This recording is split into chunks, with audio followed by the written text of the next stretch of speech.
Alrighty. All right, I think we're live. Let's check. Um, let's make sure that we are good to go.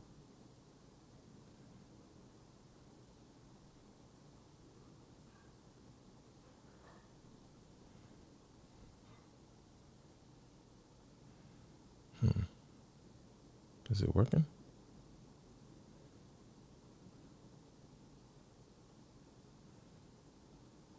I think we are good to go. All right. Test out the audio. Let's make sure that All right. How's it going, y'all? Welcome to the Gill, the Gill Live. Gill is live. How y'all doing today?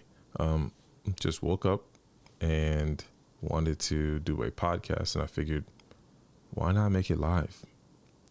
The podcast episode was going to be about my creative process. It was kind of all over the place and going to be super polished. Then I realized, you know what? Just keep it real, Gil. Just keep it real. People do really appreciate authenticity. I could have just photoshopped it a little bit, just throw some pizzazz and glam. But I figured I don't think it would resonate with people if it's just, hey, this is my creative process. Click, boom, screen, boom, screen transition, and then things all over the screen. So I wanted to keep it real and authentic. So first thing first, I have it's like 5 steps. It's a super short creative process, and the gist of it is that if you just want like the TRDL, however you say it, my creative process is always happening. Like it's consistent, and is not something where I said, gee golly, I have a big project coming. How do I go about doing this? Hey, I have an idea. How do I do this? I don't just sit in a room. I remember starting or having a creative process when I used to draw a lot. I used to draw comics, and I would go to Barnes and Nobles or Borders, like these bookstores, and just sit in the corner and go down some aisles, like book aisles, and just look at something like Roman history or Haitian culture, look into some type of inspiration, and then sit down, go back downstairs on the escalator, and start drawing.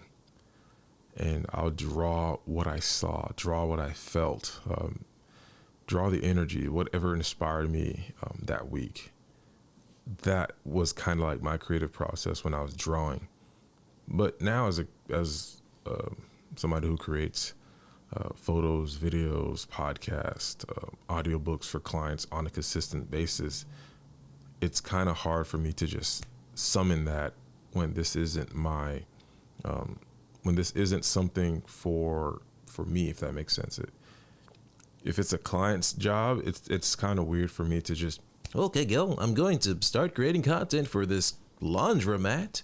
Hey, I like to go to Squeaky Bubbles Laundromat, and I'm going to get in the mind of a laundromat owner.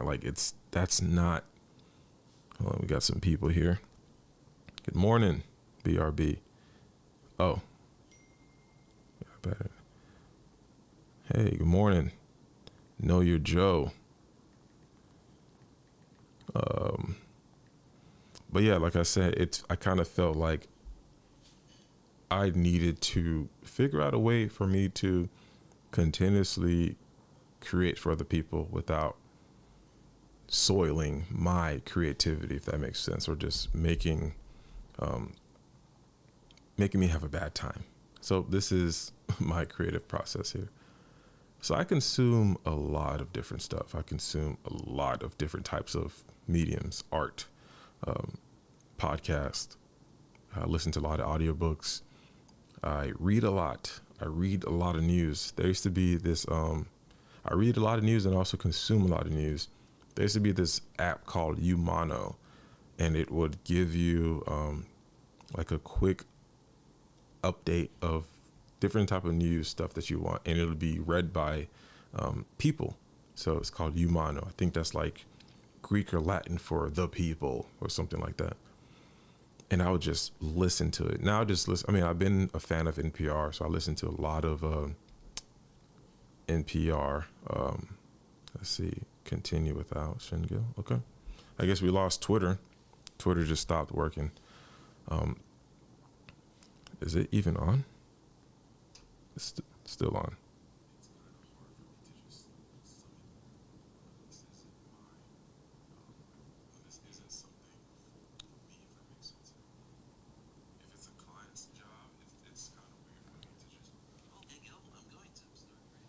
I think the live is off, right? Let me check. Let me make sure that the live is good, because it's not live. Oh, it's good. The live is good.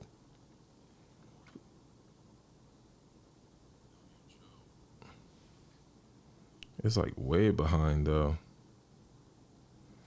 So I want to make sure that the live is not off or anything like that.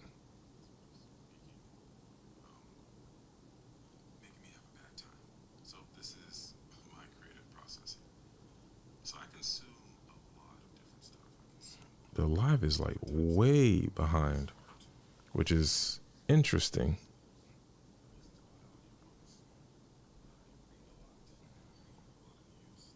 Okay, so what I'm going to do is just keep going. All right. Where did I leave off of? So I consume a lot of different stuff, books. Humano. Yeah, so I listen to a lot of news podcasts. I watch a lot of anime. A lot of anime is very motivating. But the thing is, all these stuff have a lot of noise. They're just noise. They're good noise. You know, they're really positive. But the thing is, if you don't know how to handle it or take them in, it can be very distracting. And especially me, it's like there's so much stuff that I'm interested in that a lot of my friends, even my wife, is like, how do you keep up with everything? Like, how do you stay interested in all this stuff? I just kind of do. It's just me. I'm just interested in a lot of different things. I have a lot of interest, but the issue is that a lot of them inspire me, and the issue that I had before in the past is honing in on something. So I consume. Oh, look what we got. My resets seem to improve it. Okay. All right. So it looks like the stream is back up. I was having some issues before. Thanks, Joe. But a lot of the stuff that I would consume would be all over the place. So now what I do is, in my creative processes, have a set theme. So if my client were doing a video on loneliness, I would say, she said that she's lonely, and she has a vlog or a series on YouTube that crisp video, by the way. Oh, thank you. Appreciate that.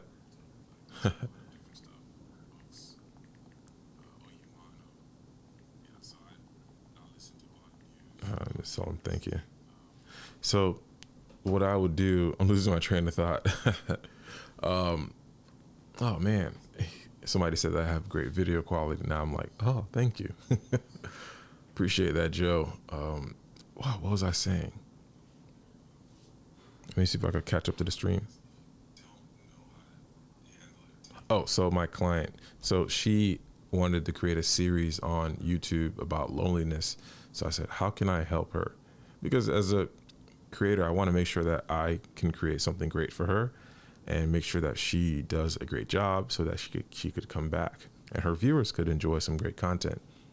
So what I would do is like listen or watch the content that I normally watch on a regular basis and see, do I get any hints of, do I get any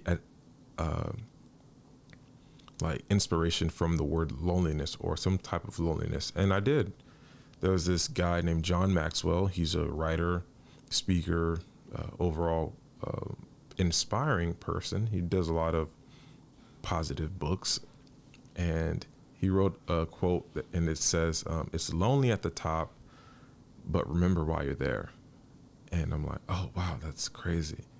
And then I was listening to a 21 Savage song, and he's like, what did he say? He's like, I'm alone, but I got a girl, but I'm still alone. So he's like, I got a girl, but I'm still alone. And, then he goes on and says, I got all this money, this jewelry, this access, this notoriety, this celebrity, but I still feel alone. And then one of my favorite animes, Berserk, one of the antagonists, Griffith, he says he had all this, he gained the castle, he became one of the top dudes, top journey, he got everything he wanted. And then the protagonist, Gut, says, you have all of this stuff and you still feel alone. You have all these people around you. You have all this stuff and you still feel alone. And I was thinking about that for my client, and I was like, oh, maybe she should try to figure out what's in her niche and see how she can fortify a community for her, in the video. And then at the end, she's like, that sounds amazing. And what ended up happening was she came up with an idea to create a community for, like-minded creators and models and moms and stuff. And it was pretty dope. And that all came from John Maxwell, who's a writer, 21 Savage, who's a musician, artist, rapper, and then an anime from years ago. I think Berserk is from the 80s. 80s or like late 90s or something. And that's my creative process, just like taking in a bunch of inspiration and ideas from a plethora of different places, and then putting them together, and then fortifying a idea for my client or whomever. That was just like a recent thing, but for me, I get so much power and energy from different stuff, and it's just really good to be consuming. Because it's just kind of weird. Like, a lot of people would take movies and say, I'm not into that, but you don't know what type of information or knowledge you'll be able to get unconsciously from a movie or listening to a podcast. And I have all sorts of different friends. Like, so people are like, why do you hang out with this person? Well, this person is inspiring. They live their life unadulterated or just free. That's inspiring to think how they think, to be in their shoes. Like, that's just really cool to me. All right. The next step is the most important step, and that is stay near the fire. And what I mean by stay near the fire is creators are very creative, and there's like this flame. One of my favorite quotes is just like, it's like creativity is a fire and it burns from within, and then it just expels out and it burns everything around it. And that's a special quote I created. That I always think about creativity that way, because when you say something inspiring, you light something up in somebody, because it was lit up in you first, and you pass on that fire, you pass on that torch to the next person. And it could be something as simple as a group chat. It could be something as sending an audio message. It could be something as sending somebody a meme or a YouTube video. And just being conscious of that, creativity, or just it's just energy, and it could be transferred onto other people. It's just valuable and really important. And what I mean by that is be conscious of who you allow around you. Like, are you around other people that's in your niche? Are you around other people who aren't in your niche? Like, more recently, I've been around people who aren't even remotely close to something that I'm into. Like, a lot of the people that I've been befriending recently are not creators, not the traditional creators. No offense to them. Like, these aren't your hey, I like to shoot with a Canon Z70, or I like to shoot with a Canon blah blah blah. No, these are massage therapists. One of them is a massage therapist. One of them is a muse. One of them is a model who's a muse. One of them is a cake baker. One of them is he's a mechanic. People who work with their hands. And I always like to think about how everything is a creative endeavor, but people don't look at it as such. Like, you're really creating. You're really solving a problem. You have the solution in your head, and you're bringing it to reality by fixing the problem. You're creating. It's everybody's a creator, whether they know it or not.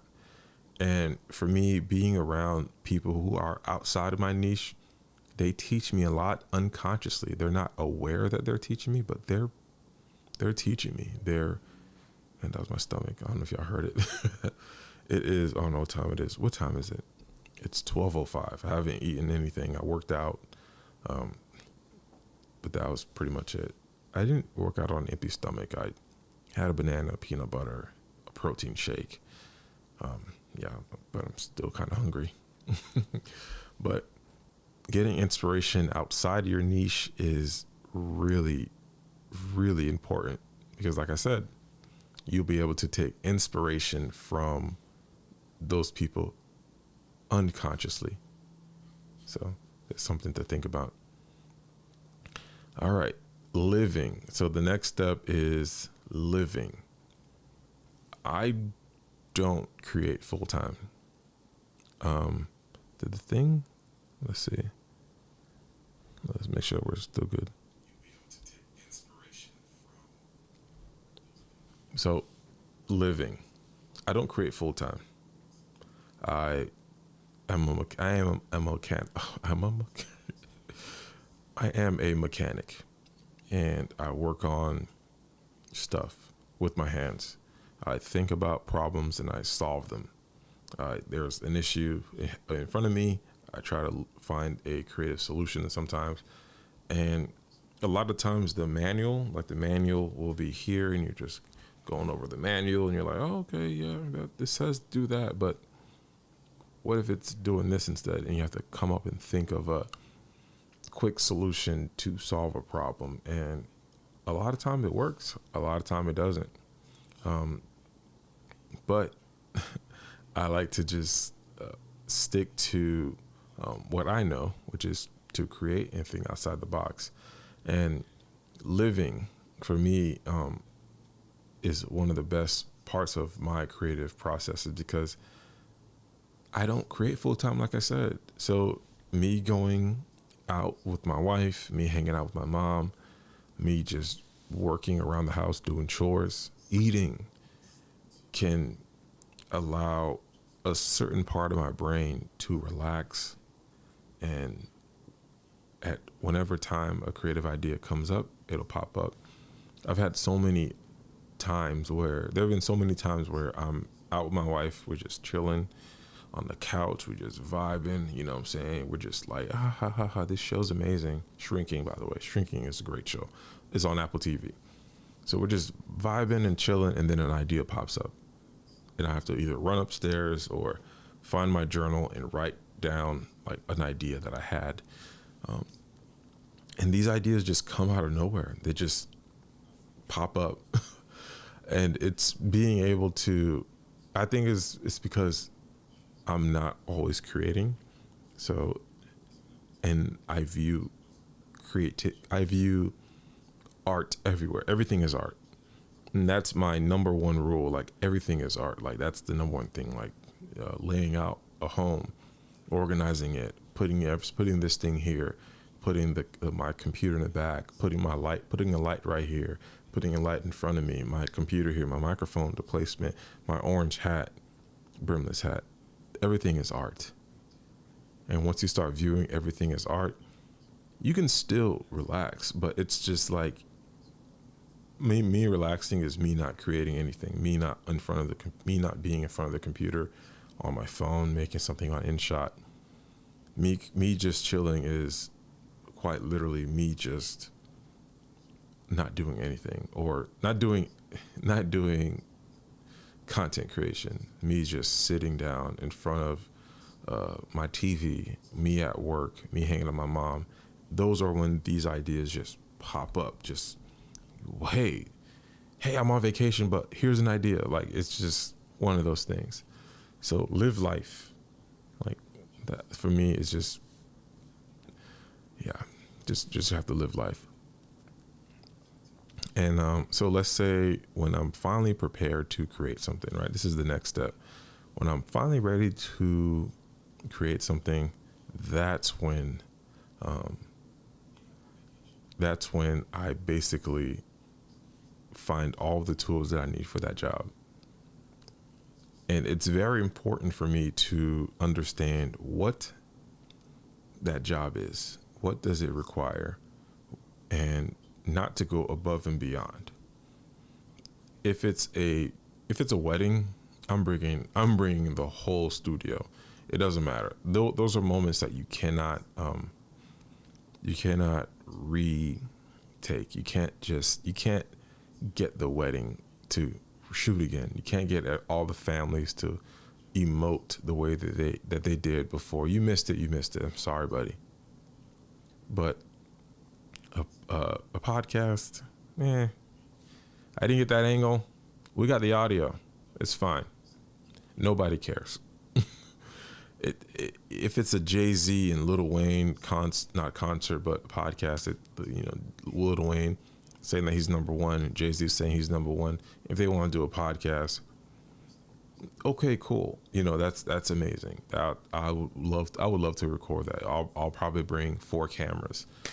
I'll bring one camera be on Lil Wayne, one camera be on Jay-Z, one wide shot to capture them both, and then one free roaming shot. Each camera will have an SD card to capture the audio and video, and then I use Ecamm to capture the switching, and yeah, it'll be okay. It'll be cool. I'd be stressed out, but I think it's a different type of stress because it's a celebrity. But I kind of feel like it's the same type of stress that I'd feel if it were a wedding. But if it's a podcast for some regular dude from around the way, yeah, dude, I'd make sure I bring the stuff that's needed for the job, but I'm not bringing anything extra.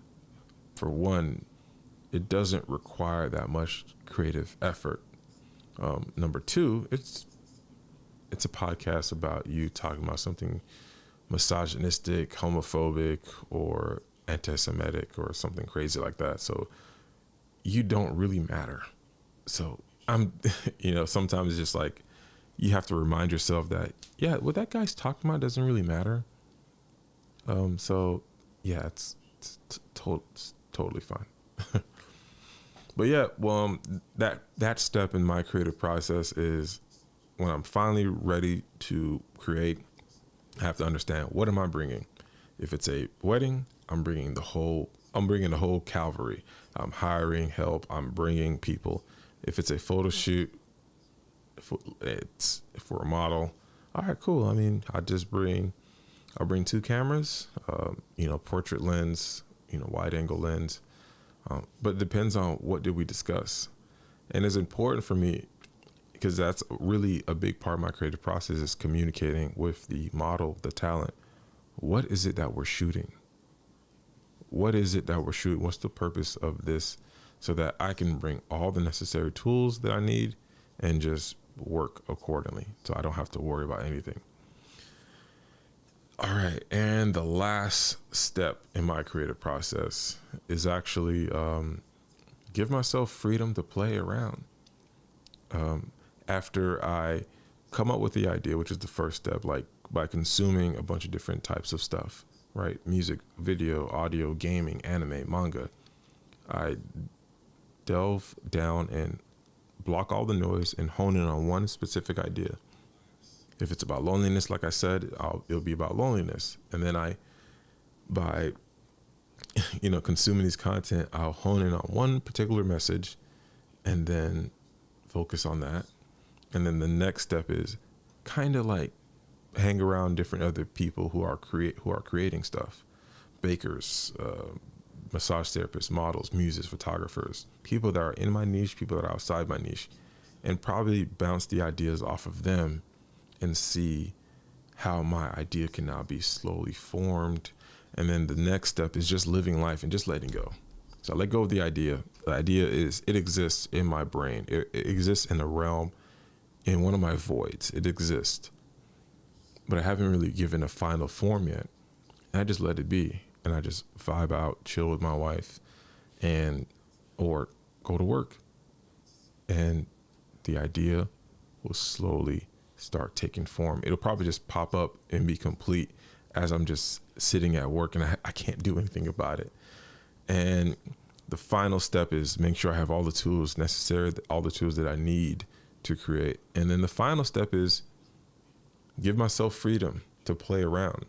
Once I know that everything is there, once I know that all the cameras are good, all the batteries are charged, tripods are good, my assistant knows what they're doing, I am now given free reign to just do whatever I want, to have fun. Once I know the parameters for the shoot, if it's a podcast about, I don't know, a mouse, if it's about a computer mouse, hey, I know that we just need one camera here, two cameras there, audio. I just give myself free reign. When I mean like free reign to play, I actually mean just experiment, have fun, let loose. Like once all the tools are laid out, let's just see what happens. But all the tools that we spoke about in the consultation, everything that me and the client agreed upon, that's what I'll have fun with and just let loose. I remember when I used to flip this whole step around in the let loose part, I would do it for the entirety of the shoot. What ended up happening was I got fun clients and fun shoots, but I was really never really happy with the work because I didn't really take it serious. It was just, we're just having a blast. And it really wasn't something where I said that was a project that I was a part of. That was not something that I wanted to stamp my name on. So when I started this whole creative process thing, I started to take my creativity, individuality more seriously. So when people would see my work or see my work that I've done for other people, I see Gil there. That's Gil's work. That's Gil's camera angles. Yeah, Gil definitely lit this situation up. You know, I love when other creators like, yo, I saw the thing you did for so-and-so. I'm like, oh, they didn't even tag me. I just know it was yours. I'm like, oh, okay. Respect. But yeah, that is my creative process.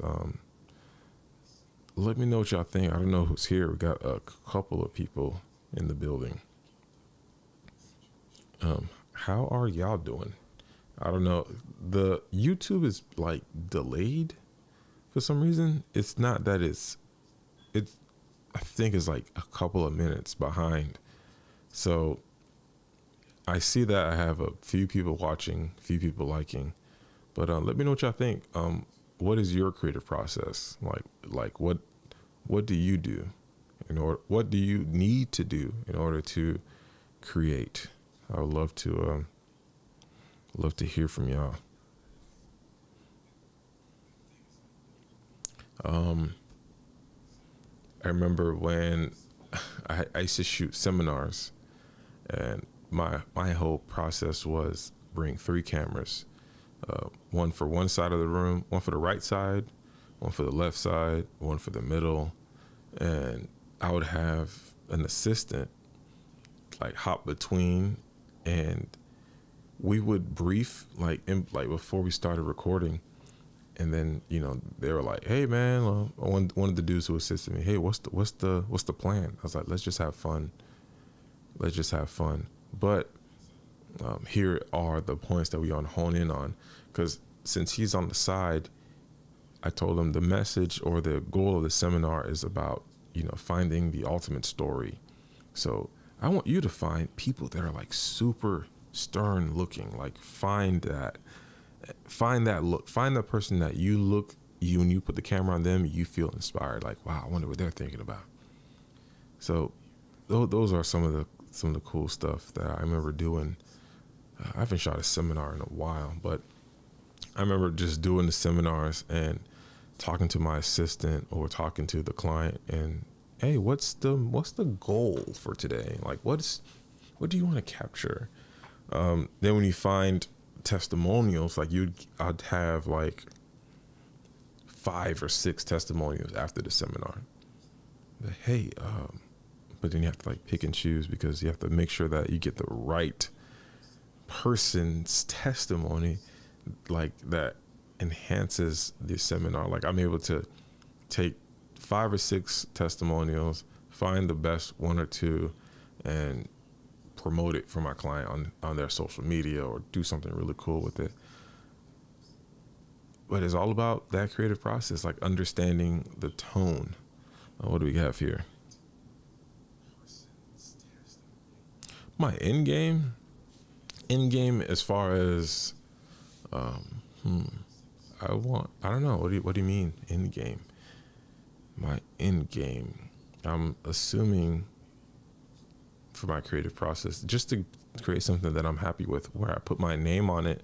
It's more so like I am happy that I was a part of this project. I gave it my all. There was an idea that was begging to be born. I gave birth to it, nursed it, nourished it, gave it its first steps, and set it on its way. That's my goal. With every creative endeavor, like if a buddy of mine wants to, ultimate goal, that is, ultimate goal. I remember in the 7th grade in my science class, my teacher asked us, what do you want to do when you grow up? Like, what's your dream? What do you wish? And I just told her straight up, I just want my art around the world. And art at the time I knew was audio, video, drawing, comics. Like if you ask me right now, what is it that Gil would love to do?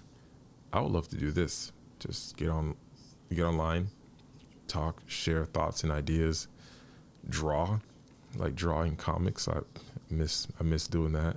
But ultimately just create, just have an idea, bring it to existence, like I said, and just send it on its way. That's like there appears to be a big delay trying to ask questions on topic, but seems to take a bit to get to you. Yeah, it's weird. It's not like it's instant. I think it's I think it has to be the software that I'm using, Ecamm Live. Let me see.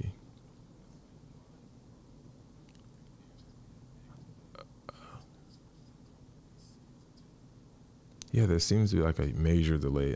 Next time I'll get that situated. It has to do with Ecamm. I know it's Ecamm. I probably set a delay. Yeah, I'm on the software now, but yeah, definitely. I think there's something going on with that software because it was working fine just earlier, but there's like a major gap. But yeah, that's my ultimate goal, to just to create something, anything. That's pretty much it. What's your ultimate goal, Joe? I'd love to hear that. Yeah, and mine is not that difficult. It's not that it's not difficult. It's just I'm doing it now. Like this is.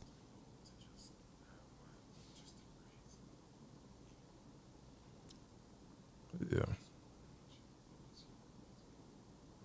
Yeah, I'm waiting for your answer here. Oh my gosh, I feel your pain. It's taking forever to get to that point. I don't know why it's doing that.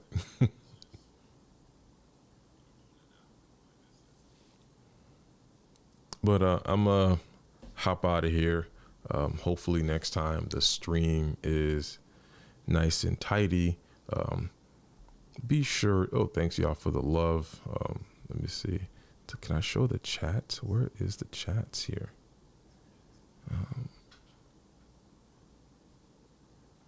Let's see. Show overlay menu. I wonder why the chats didn't come up. Oh, there they go.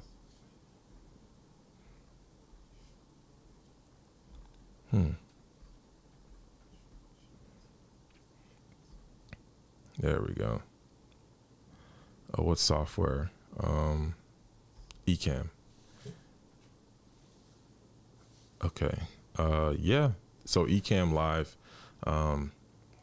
that's the software that I use for live streaming.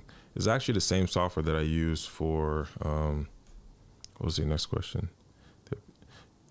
Ecamm is actually the software that I use for video podcast recording. Is actually a software I use for video production in general. Is just a really good backup. So what I do is I connect either I have a Sony A7C here.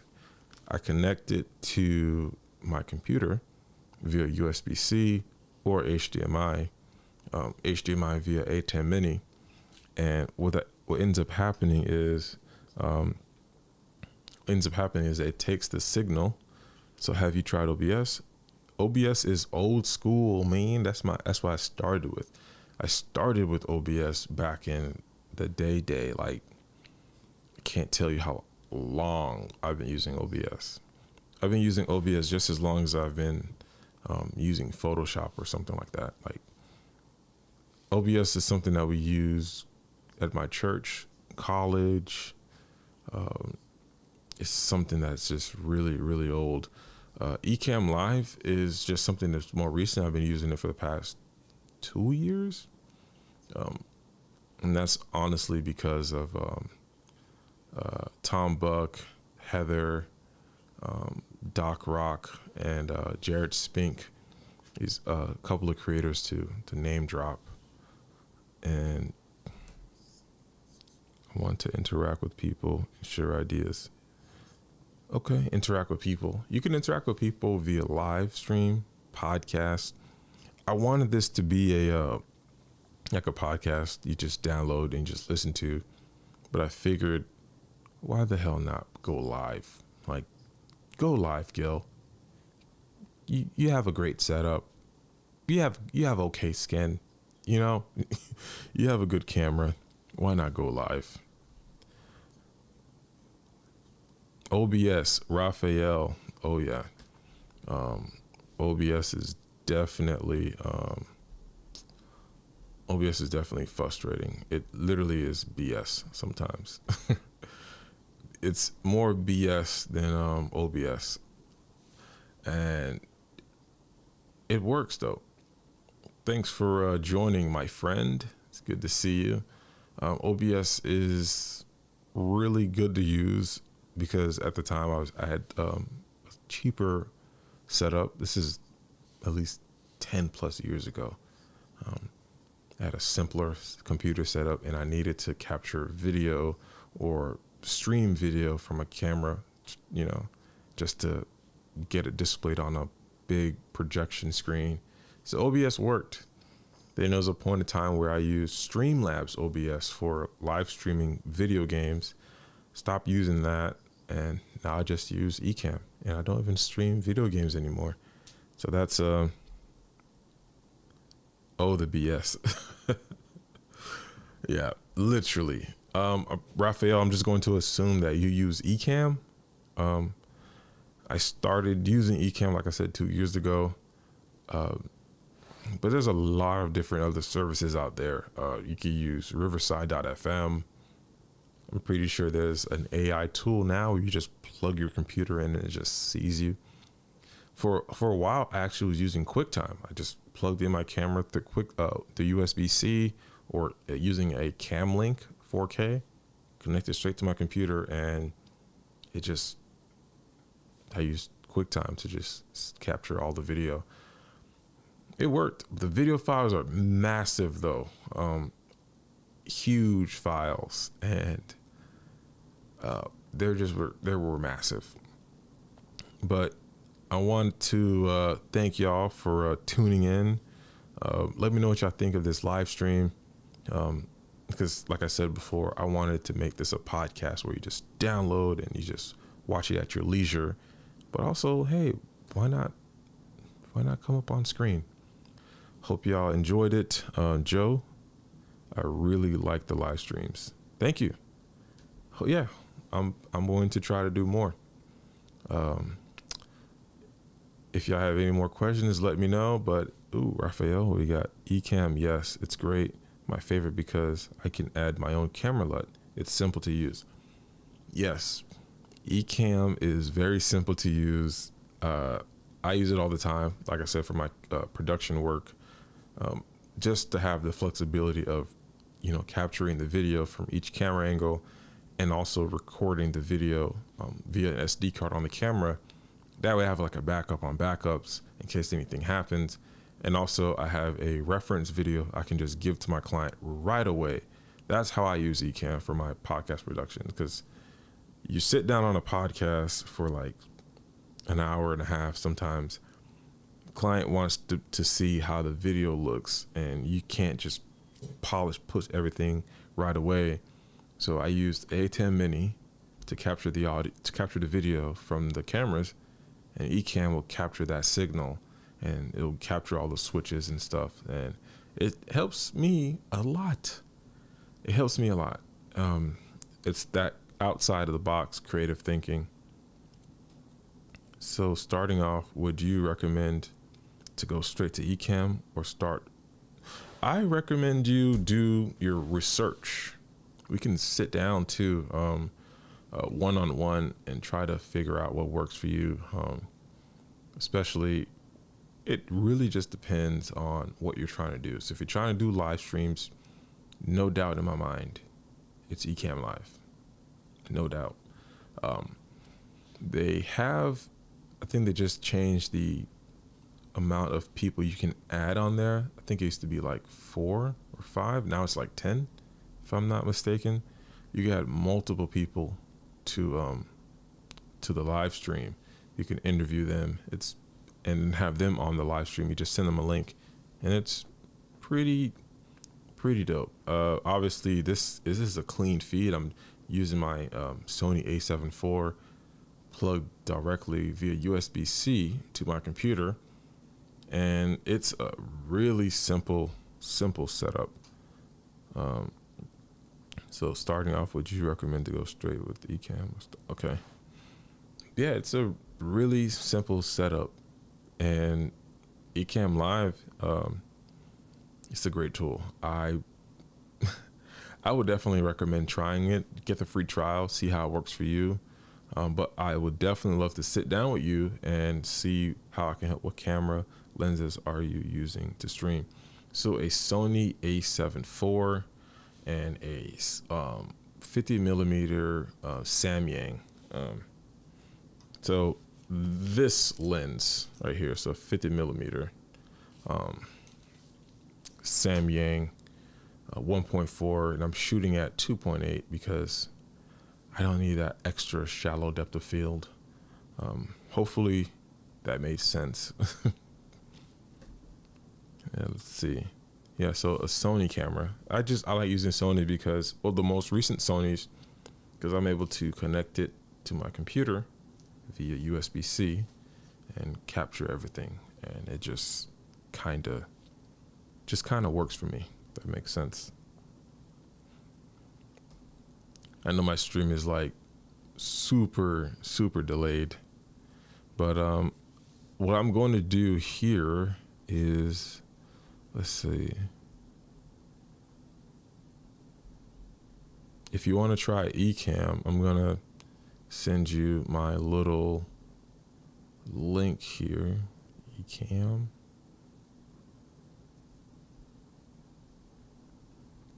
That way you can definitely try it.